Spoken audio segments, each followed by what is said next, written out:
My name is Dr. Ruhil, and I will be doing this presentation on breast cancer and women's health, and giving you a little bit of introduction into Health at Hand and what we do. So, my name, like I said, I'm Dr. Ruhil Badiani. I'm a consultant family physician and studied in the UK. Worked there for over 10 years and have been here for the last 4 years as medical director at Health at Hand. And we are basically the system, the doctors that you will speak to when you call through the teleconsultation app itself. So just some background on us. We were founded in 2016 and we're actually the first telehealth platform to be fully licensed by the DHA. It's not something that they ever had before, even though I know that there were some working through their normal clinic platforms. So you can use the Health at Hand app or the Bayzat app. So either way, I would advise you to download these in advance and register yourself, because you must register yourself for them. And again, in advance, so that when you are unwell, you're not struggling with registration. There's always issues, you know how tech is, you know, the passwords, etc. They may not recognize your Emirates ID or your insurance, you know, these kind of things. But if you do it in advance, then when you are unwell, you can immediately speak to one of us doctors. So it'll either be myself or be one of my colleagues that you'll speak to. And you can do it anywhere, your home, your office, when you're traveling in a hotel. I've had people speak to me as they're walking through Carrefour or walking down the street. I would advise that when you do call us that you are you have some privacy and it is in a quiet place so that, you know, we can hear you and you can hear us better. And if we do need to do any sort of examination, it's not awkward. So I think this should be saying payer independent from any, so we are independent from any healthcare facility. So one thing that we are quite proud of is that we provide ethical care. So it's not about us trying to, you know, send you off to do as many tests as possible or give you medications that you do not require. We will practice medicine as per guidelines, American, European, UK guidelines, depending on, of course, where we're from, as well as the local guidelines as well. And we are the only telehealth company to be integrate medicine delivery into our app or by using the Bayzat app. So normally if we do recommend any medications, we will ask you if you want delivery, you have the option to go and get the medications yourself, or we can organize the delivery so that you will get the medications that day and through 800 Pharmacy. So when can you call us? Well, you can call us for anything that you would go and see a regular family doctor for.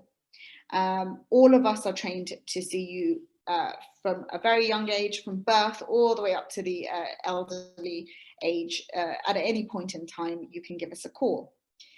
And right now, I mean, it's over 80% of our cases that we see that we deal with just on the Health at Hand app. There are times we might have to refer you on to see a doctor face-to-face. But generally, we can actually deal with most things. So coughs, colds, eye infections, sore throats, headaches, these are just some of the ones that you can see us for. But we can also do your repeat prescriptions.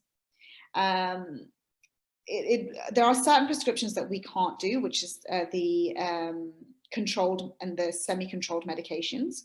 So if you do have one of those, we would ask you to go and see someone face-to-face. But generally, all medications, we can do a repeat prescription for you. In some cases, you might need a blood test. So for example, if you're diabetic and you've not had a blood test in a while, we can actually also organize that blood test for you and then review you with the results. You know, if you've got blood pressure issues, we would probably like to have a recent-ish blood pressure reading, which if you don't have a blood pressure machine at home, you can get done at most pharmacies. Actually, I even think some of the supermarkets do blood pressure readings as well. So we would, yeah, in those cases, there may be some cases where we have to refer you for further investigations that we can do, or to a clinic because we can't fully help you. But generally, like I said, 80% of our calls we deal with. And so, you know, we are open 7 days a week, 6 a.m. to 10 p.m. That's Saturday through to Thursday. Fridays, slightly shorter hours at 9 a.m. to 6 p.m. Like I've said, any prescriptions we can do, lab tests we can do x-rays, MRIs, we can refer you for all of these type of things. After your consultation, you will get a report that we've written, and it's all there within the app. And medicine delivery, sick leave certificates as well, which I think is coming soon, but hopefully won't take too long. And we do have English, Urdu, Hindi, and Arabic speaking doctors available. So if you do prefer that, if we don't have them on shift at the time to speak to you, the doctor will let you know when the Arabic speaking doctor is next in. So download us App Store or Google Play Store. And again, like I said, do it in advance, register yourself in advance, please. So why should you use us instead of going to see a doctor's clinic? Well, you know, the comfort of your own home. And we can do, you know, sometimes people feel a bit, like if you've just got a simple question, or is this a side effect of my medication? Or, you know, is my diet okay? What exercises can I do? How can you help me lose weight? How can you help me stop smoking? So any of these kind of things that you just want a quick answer to, you can do that. And it is like we say here, comfort of your own home, of your office, wherever you are. It's quick, convenient, saves time. So currently we're, you know, around the 2 minutes, depending on what time of day you call, we will answer your call within 2.5 minutes. You know, it's high quality service, and the prescription is delivered to your doorstep. Well, if you go to a doctor's clinic, which sometimes you do have to do, but if you do go, you've got to call, check for availability. If you've got a specific doctor, they may not be available at the time that you want them. And then you've got to leave the house. And I know I've got 2 children, you know, taking the children with me if I can't leave them at home, getting them in the car, waiting in traffic, waiting in the waiting room. And at this point in time, we don't want to be waiting around lots of sick people, either because they're going to pass you something or you might pass them something. So it really, you know, you don't have to sit there and around people who may be unwell. If you're stuck in a foreign country or you're on holiday, we've had calls from all over the world, Sweden, UK, France, US, Canada, Bali, you know, all of these places. As long as you have Wi-Fi, as long as you have internet connection, you can use us. And, you know, you may not actually, you know, we can, you know, help to find the closest pharmacy to get your prescription. Sometimes, you know, you've got medications and it's out of stock. We can help you with that. Any of these things we can help you with. So it's pretty simple. So this is through the Bayzat app, I can see here. You click on Talk to a Doctor online, and you can see the box there on the left-hand picture. Talk to a doctor online on the second line. And then you click on Talk to a Doctor, the consultation begins, and then you get your medical report pretty much about 5 to 10 minutes after you've spoken to us. So it's very quick. It's just like doing a Zoom call or a, you know, Skype call, very, very easy. Right, so I'm going to start with the bulk of the presentation, which is women's health. Now, if you've got any questions while I'm going through this presentation, please pop it into the Q&A box, which you should be able to find either on the top bar or the bottom bar, depending on what your screen looks like. And then if I see it while I'm going through the presentation, I will answer it. Otherwise, I will answer your questions at the end. So women's health is really important. It's not just maternal and reproductive health. It's everything. It's about promoting wellness through self-care, preventing illness, screening, diagnosis, managing conditions that are unique to women or more common in women or more serious in women, or with manifestations or risks that interventions that are different for women and men. And women's health improves the world. And this is something that the World Health Organization says, and I think that's really a good way of saying it. 30% of the population here in the UAE are women. 52.1% of cancers are seen in women. 36% of them are breast cancers. Then you've got thyroid cancers and other cancers that come later. You know, 1.5% of women aged 15 years or more smoke tobacco, and secondhand smoking is also an issue. 33% and 24% of women between 30 to 59 are overweight and obese, respectively. And that also has health impacts. You know, so, you know, her health matters, our women's health matters. And I like this from the, oh, sorry, just go back again, from the World Health Organization. Addressing women's health is a necessary and effective approach to strengthening health systems overall. Actions that will benefit everyone. Improving women's health matters to women, to their families, communities, and societies at large. Let's be honest. In the home, generally, we are the ones who are the most active person.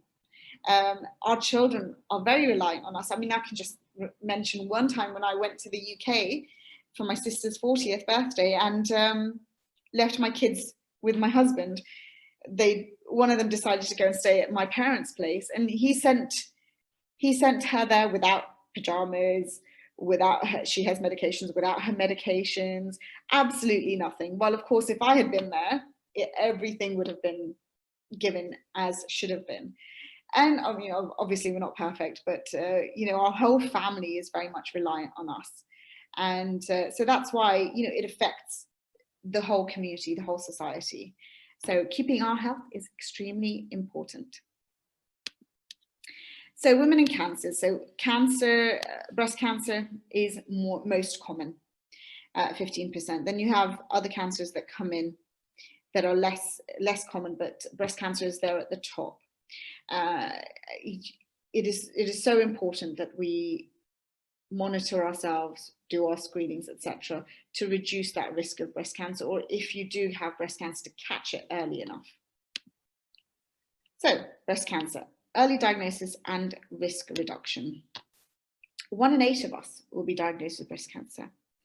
And every 2 minutes, a woman is diagnosed with breast cancer. Every minute somewhere in the world, someone dies from breast cancer. But you know, the really good thing is that while we are seeing an increase in incidence, that we're seeing more cases of breast cancer, actually death from breast cancer is reducing. And that's primarily due to screening and catching it earlier, and better treatments that are available. And women who get regularly screened for breast cancer have a 47% lower risk of dying from the disease. That's a significant percentage. And so that's why getting screened regularly is so important. And that's why we do these breast cancer awareness months. And it's something, I think, you know, going back to 1 in 8 women will be diagnosed with it. I think so many of us either have a loved one that's had breast cancer or suffer from it ourselves. So it's quite a personal one for everyone, including myself. You know, I've had very close family members being diagnosed with breast cancer, and unfortunately, I've lost some, and luckily most have survived. So awareness is very important. So just a little bit about the anatomy of the breast. So you know what is beneath the skin.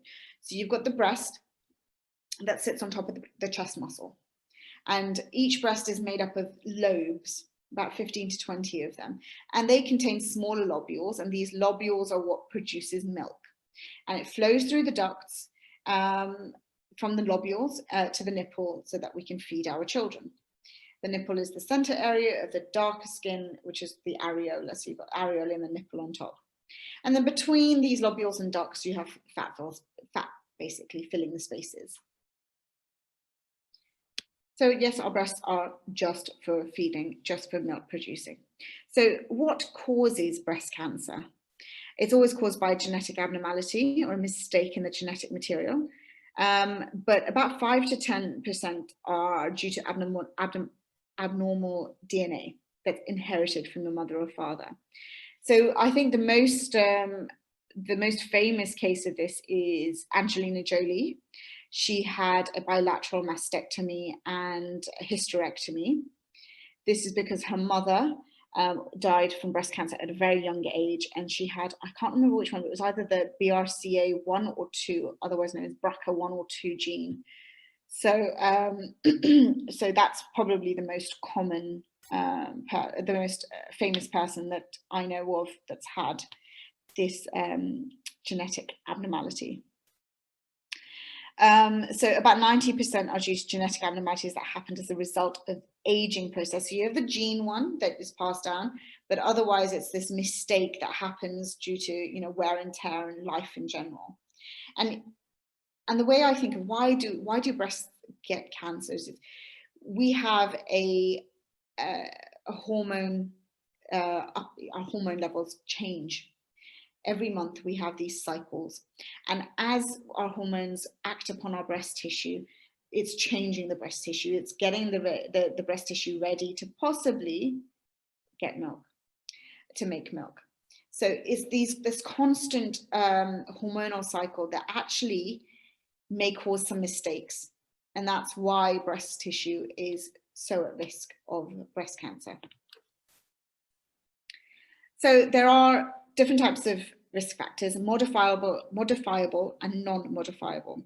So the ones on this list are the non-modifiable ones, which are basically what we can't change. We can't change that we're female. And of course, we are much more likely to get breast cancer, but men do get it. About 1% of breast cancer cases is in men. I think it's really important to note that if you do have, I mean, and all of us will have male relatives and loved ones in our lives, what happens with men is that they don't realize that they can get breast cancer and they ignore a lump. So even though they can get it, men tend to be diagnosed at a very late stage because they don't have it checked. So if you have a male loved one who may have a breast, may have a lump in what would be the breast area, make sure they check it ASAP. Don't just leave it be, because it could be breast cancer. Very rare, but it could be. It's more common in Caucasians. And as you get older, of course, if you've got a relative who's got breast cancer, mother or sister, if you've had early onset or late menopause. Now, this makes sense to what I was saying earlier because of the hormone cycle that changes in our breast. So if we start that hormone cycle early and finish that hormone cycle late, you're having more months where you're having the changes in your breast. Genetics, BRCA, the one that I mentioned earlier, but there are other genes that more and more that we're finding, but BRCA is by far the most common one. And if you've got history of breast cancer or any other female cancer, you are at higher risk. Pregnancy and breastfeeding are actually protective against breast cancer. And that again goes back to the hormonal cycle that I was saying. When you are pregnant, you don't have that cycle going on. And when you're breastfeeding, again, you don't have that cycle going on. So less likely to have any mistakes in that genetic material. So modifiable risk factors. And I'm going to go right down to the bottom here and say greater than 70% of all breast cancers that have been diagnosed do not have any risk factors. However, it is really important we do something about these modifiable risk factors because anything is better than nothing. So we should be trying to reduce this risk as much as possible. So obesity. Obesity causes numerous different types of cancers, brain, bowel, kidney, and breast cancer. So obesity is not just an important thing for breast cancer, it's generally for breast cancer and general health, of course. High fat diets, so especially the trans fats and the processed, the kind of fats you find in processed food, they have been shown to increase your risk of breast cancer. Alcohol, not exercising enough, having a very high stress lifestyle, exposure to radiation, though not as common, but it is there. Hormonal therapy, so it's in particular estrogen, which you can find in HRT and birth control pills. But actually, I will talk about this in a little bit more detail because it's not as simple as that. And, you know, having your child after the age of 30, your first child, or having no children at all, puts you at slightly increased risk. And I mean slightly. Obesity and alcohol and the high-fat diet definitely increases your risk at a much higher rate than the other ones do. So symptoms, well, symptoms can be a lump, which is what people know most about breast cancer, and it's either in your breast or your underarm. Any changes to the nipple, so the nipple being inverted, pulled in, any changes to the color of the skin or the breast areola nipple. And we actually, the medical term for this is peau d'orange, which is skin of an orange. And that's kind of what it looks like. It's like it gets a bit thickened, it has that puckering effect, and it slightly changes color. So that's why we call it the skin of orange, the changes that you see. So that's a repeat of the other one. So discharge from the nipple, and that's usually one-sided, but you shouldn't ignore both sides. Obviously, if you're not lactating at that time, discharge from the nipple isn't normal and should be investigated. And any changes in the size or the shape of the breast. So if you notice any of these, make sure you have a doctor see it. In the next few slides, I will talk about self-examination in more detail. But early breast cancer actually may not have any symptoms at all. So treatments are getting better. Like I've already said, you've got surgery. So that's either removing just the lump, which is known as a lumpectomy, or removing the whole breast tissue, and that could be a mastectomy, either one side or both sides. Radiation and chemotherapy is the kind of treatment we expect with any cancer, so I'm sure that people are aware of that. But then there's also hormonal therapy, and that is what has really improved the mortality of breast cancer. That's basically what's saving women right now. So what we do is we look under a microscope and we see whether it has what's estrogen receptors, and we give medication, and the most common one we give is tamoxifen, and that actually targets the cells much better. But treatment is dependent on the stage of cancer. So we stage the cancer as TNM, so the tumor itself, the node, and the metastases at the time of diagnosis, the grade, which is how different the cell looks under the microscope, the type of tumor, so you can have ductal, as I spoke to you about the anatomy before, so you have the ducts, you have duct carcinoma, or you have lobular carcinoma. The age at your diagnosis and your race and ethnicity can also impact your survival rates. Now, obviously, we want to get you seen and started treatment at stage 1, stage 2.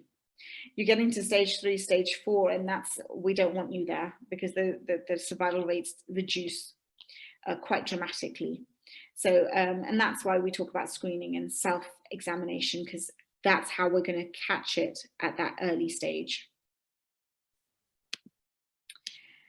So how can we reduce the risk of breast cancer? And I think this is the most important part of it.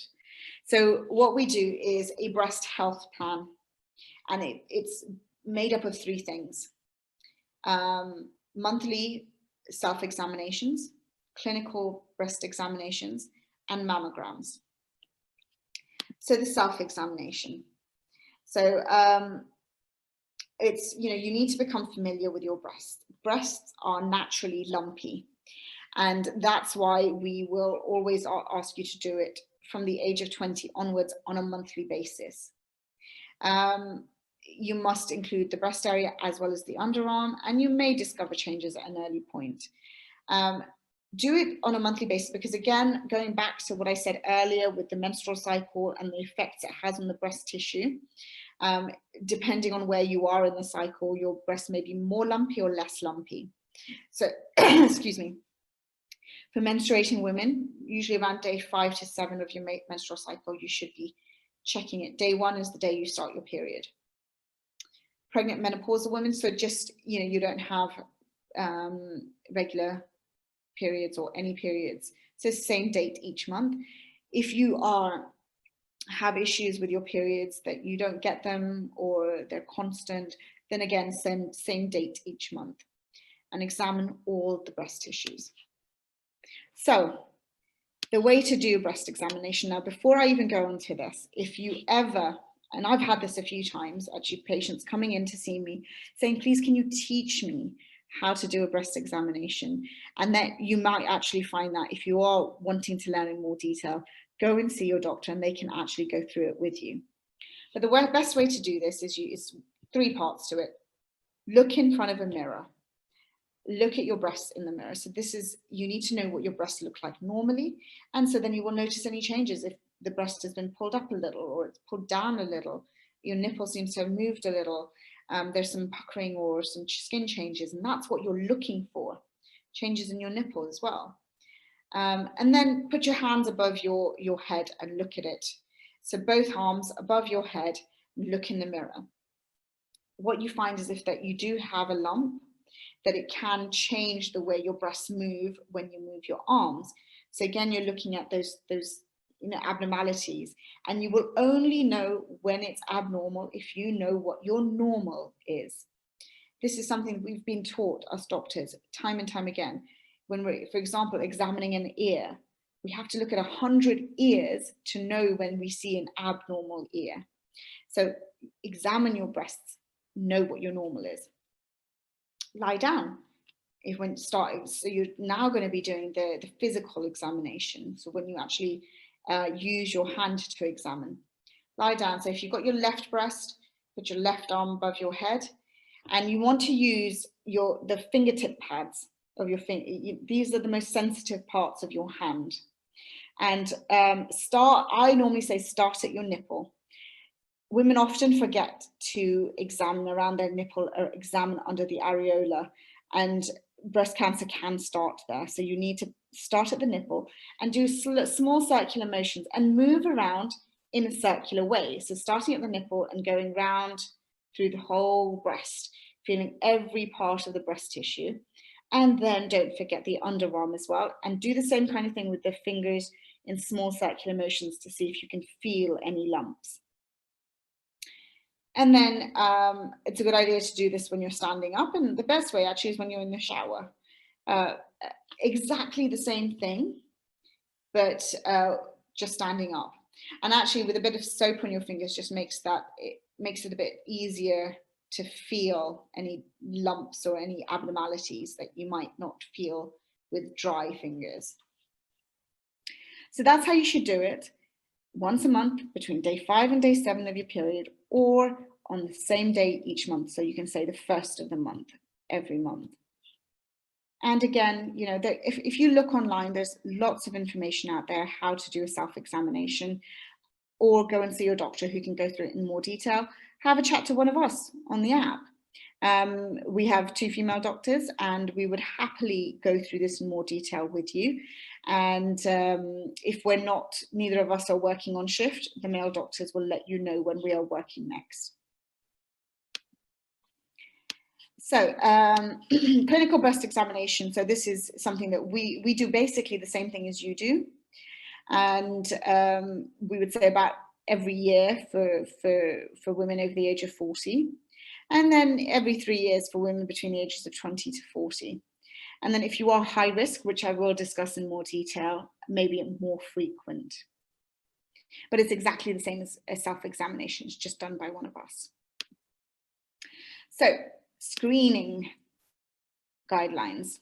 So women who have regular average risk, what we say is between the ages of 20 to 39, you should be doing a BSE, which is a self-examination on a monthly basis, which we've just talked about. Once you hit 40, between 40 and 69, you should be doing your annual clinical breast examination along with your self-examination, and a mammogram every 2 years. Now, I would have to say mammograms, contact your insurance provider to find out whether mammograms are covered by your insurance. I do think the majority of them do, but I can't be 100% sure. If it's not covered by your insurance, I know that I've had quite a few text messages coming in from various hospitals about we have 50% off during this October because of breast cancer awareness. So do use those if you don't have it covered.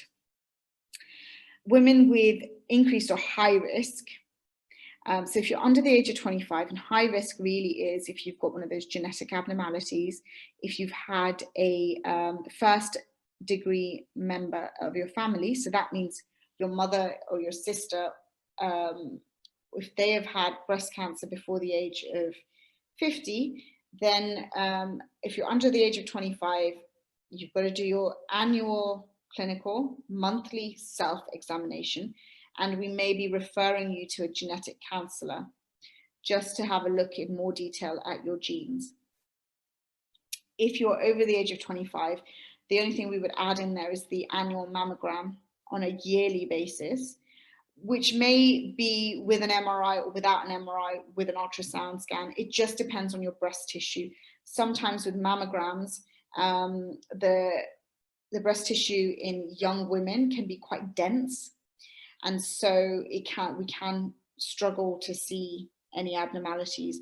So we may want to do some further investigations like an MRI instead. And we may, of course, refer you to a genetic counsellor.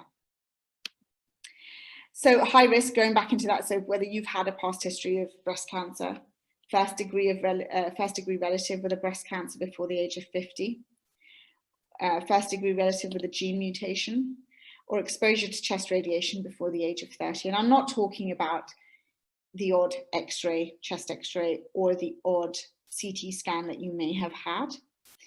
If you've had exposure to chest radiation, you would know. And this is usually people who work in industries where they have got exposure to it. So I just want to kind of go back to this one and talk about mammograms in a little bit more detail. So if you've not had a mammogram, then you will know that it's not particularly comfortable, if I'm being honest with you, but it shouldn't cause you pain. And it is quite a short period of time.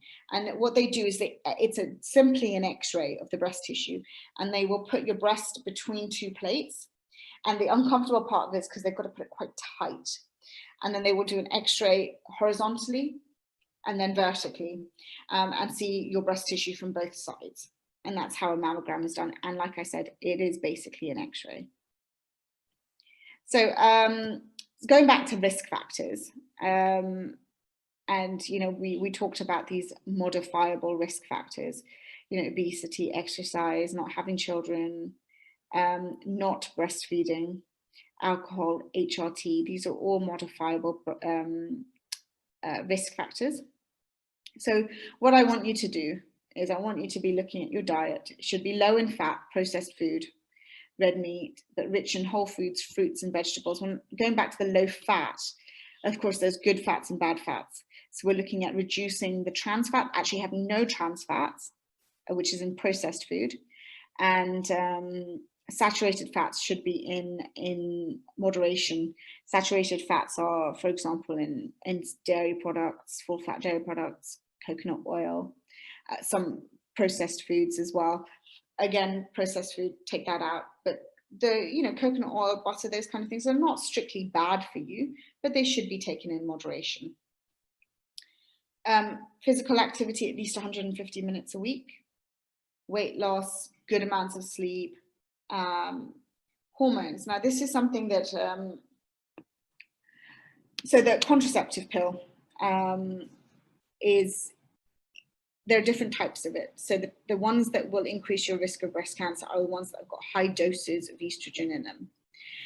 So not all contraceptive pills increase your risk up, and they're not the same. So the ones that you're looking at that may be not so good for you to take are things like Yasmin or Yaz or Dianet or Diane, they call them. There are reasons you might need to take them, and they are very good for what they do. So I don't want to say to you, don't take them at all. You've got to weigh up your risk and benefits. And HRT, which has estrogen in it, again, weighing up risks and benefits. How much does that increase your risk of breast cancer up? Actually, very small amount, but it's worthwhile before starting birth control pills, before starting HRT, to have a really good long chat with your gynecologist about what the risks are, what the benefits are, and just be aware that the risks can be very, very small with these hormones. manage stress, quit smoking, and reduce alcohol consumption. Again, all easily modifiable risk factors. So I'm going to touch upon other cancers. So colon cancer, just looking on the right here, colon cancer, lung cancer, skin cancers, they of course are common with men and women, and they have their screening schedules, and I've kind of written them out on here. Skin cancers, obviously, if you're very fair and you have lots of moles, or if you've got lots of freckles, these are the people who have to be a bit more careful about it. But I want to go back to this one, which is cervical cancer. And the left-hand side, cervical cancer, is the one that, unfortunately, we are not screening enough for. Women in general are just not going for their pap smears. In the UK, when I was working there, as we have a nationalised health system, I would get a letter coming through my door saying, you are due your smear, and then I would go and have it done. My mom, my, older people in my family would get a letter saying, you're due your mammogram and you are due your smears. And they would go and do them when we get called in. The onus is on us in this country. So you must monitor when you are due your pap smear, when you are due your mammogram. But a pap smear, you do it between the ages of 25 and 65. And depending on your age, either 3 yearly or 5 yearly. And of course, if you're immunocompromised or any other reason, you may need to do it more often. Endometrial cancer is postmenopausal women. Actually, it says hormonal therapy, but without hormonal therapy, who have any sort of vaginal bleeding. So once you've gone through menopause, you shouldn't have any bleeding. And if you do have bleeding, you need to go and have that looked at, and it's usually an ultrasound scan and an endometrial biopsy that will be done. So, do your screening, keep an eye on that. Cervical cancer, so the most important thing with it is to have your pap smears. Education to reduce high risk sexual behavior, and that's not just women. And I feel that this is really putting too much on women. It's women and men. A woman who does not do high risk sexual behavior, who doesn't have multiple partners, their husband may have had multiple partners and then would pass on the HPV virus. So HPV is the human papillomavirus.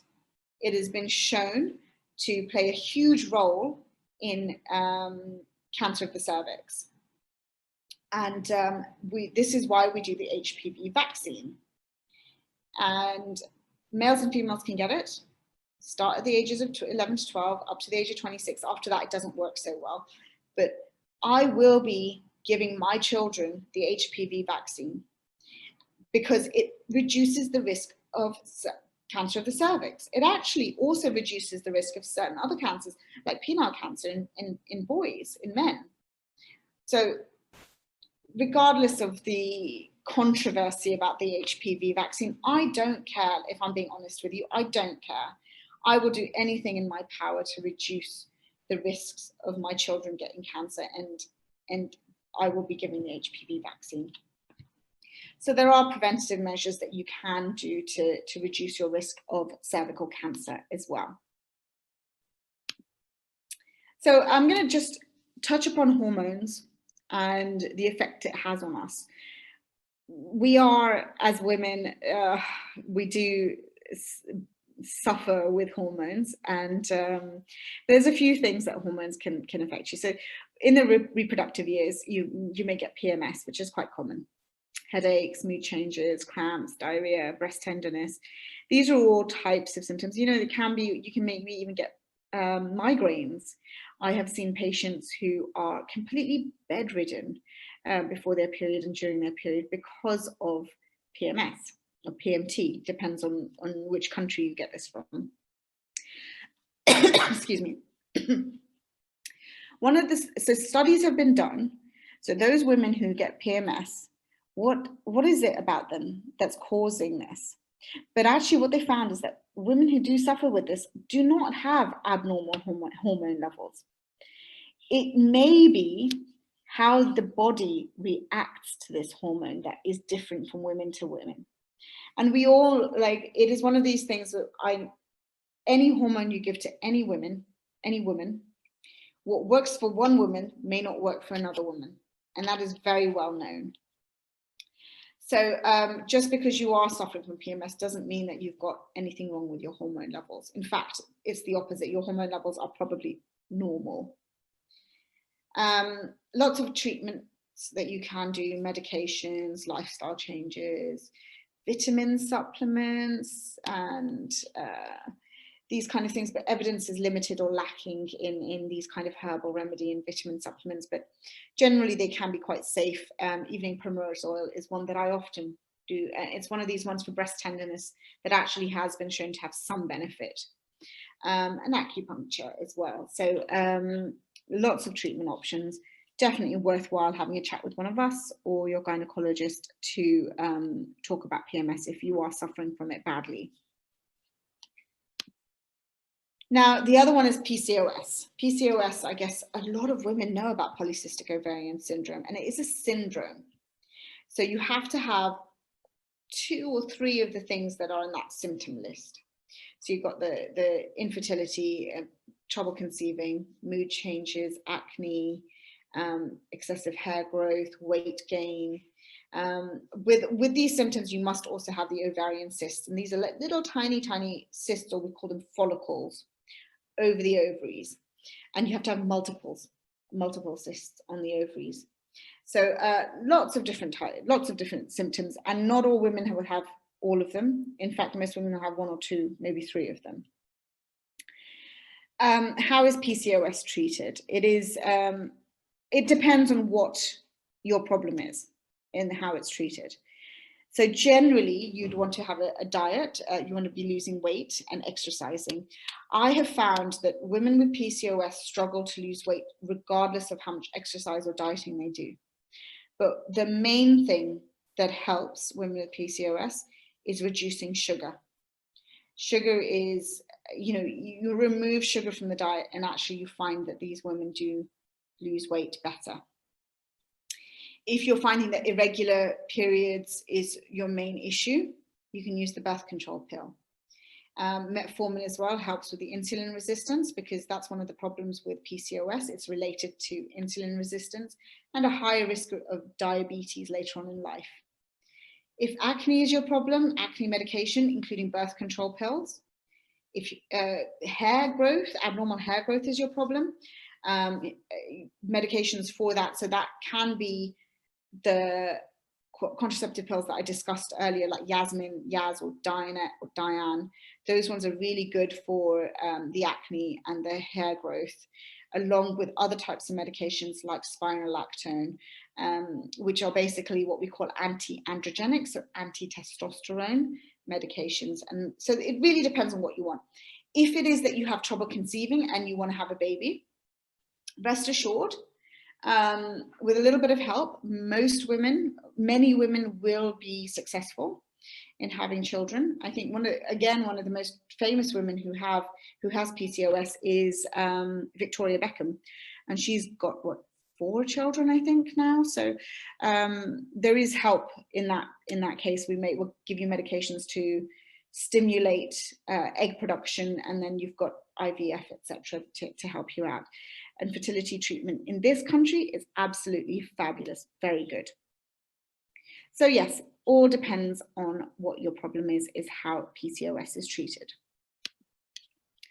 So hormones are actually good for us. Women who are menstruating, so premenopausal women, are at lower risk of heart disease. It protects from cholesterol damage. Helps your brains, help your breast, your skin, makes our skin look much younger. Bones, the density and the strength in our bones, the vagina, and keeping that area moist and protects us from infection. So there's so many things that actually hormones are good for. So hormones are not a bad thing. They're not our enemy. It actually really makes us look younger, which is always a good thing. But menopause and perimenopause, So perimenopause is when you're going through that change, and then menopause is when that change is done. So usually perimenopause is around, the 40s, and menopause on average is around the age of 50. And what you will notice during that time is that your periods will become irregular and then stop. And then once you've gone without a period for 1 year, you are then officially menopausal. You can have lots of symptoms in menopause. Some women are very lucky and have absolutely no symptoms at all, or very mild symptoms. Some women, unfortunately, do suffer quite badly from the symptoms. Irregular periods, weight gain, breast tenderness, loss of sex drive in the perimenopause time. With the menopause, hot flashes, night sweats, depression, fatigue, dry skin. And I think, treatment of it is, again, very much dependent on what your problem is and what you're suffering with. HRT, like I said before, is controversial.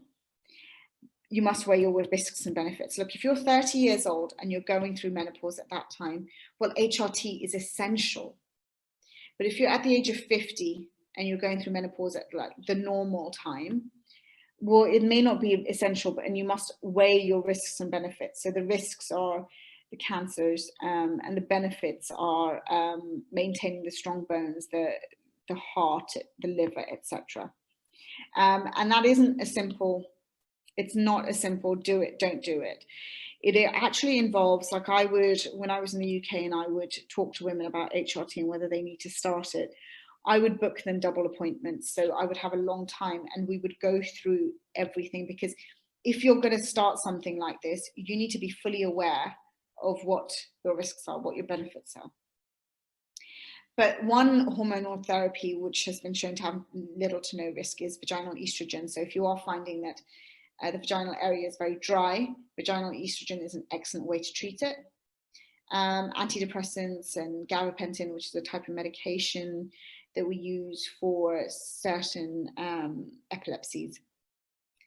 Then, of course, you've got the lifestyle and the home remedies, which you can do. I mean, being healthy, being active, getting good sleep, stress reduction techniques, over-the-counter lubricants, etc., moisturizers for vaginal discomfort can also be used. Alternative therapies. I am not a fan of alternative therapies for this age, for perimenopause and menopause. I actually think lifestyle is by far more important than alternative therapies. So one of the ones that people talk about is black cohosh, but actually evidence has shown that it may not be as safe as people think it is. So please do not take it unless discussing it with a gynecologist, and any other alternative therapies, only start them after discussing it with a gynecologist. So in conclusion, lots of information that I gave out here just now so far. Do your monthly self-examinations. If you notice any abnormalities, go and see your doctor immediately. Sorry, out of this, we've missed the mammograms every 2 years. I'm going to keep saying it, mammograms every 2 years. Don't forget your mammograms. If you are 40 years old and you haven't had your mammogram, if you're over the age of 40 and it's been more than 2 years, go and have your mammogram. And vaccinate for HPV. Go for your pap smears as per either every 3 years or every 5 years, depending on your age. Just stay healthy, and that's the best thing that you can do. And investigate anything that's abnormal as soon as possible. Right, so thank you very much.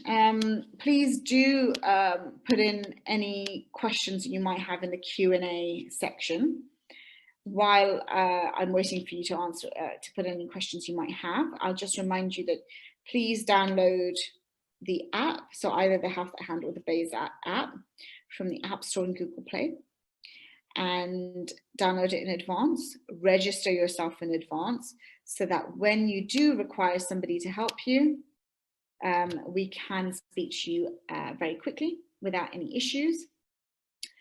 And we can help you with a wide variety of things. So I think I mentioned quite a lot before.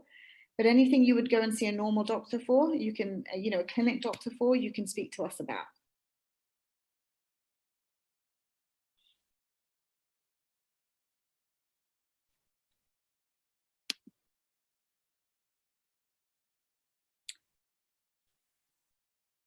Right, so I don't think that there is any other questions at the moment. If you have any questions and you don't want to put it into the Q&A, please just give us a call on the app and we can discuss with you any questions you might have. And sorry, just to let you know, one of the things that I would advise, that if you are contacting us, please, if you could make sure that you have your insurance information with you, available to you, or you upload your insurance card when you are doing the registration. It really does make it a lot easier for us to make sure that we can get you your medications or do any further investigations done in a timely manner.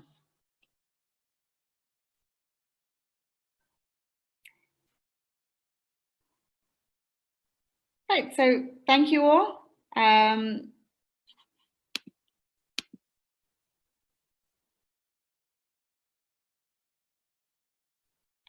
Have a lovely day.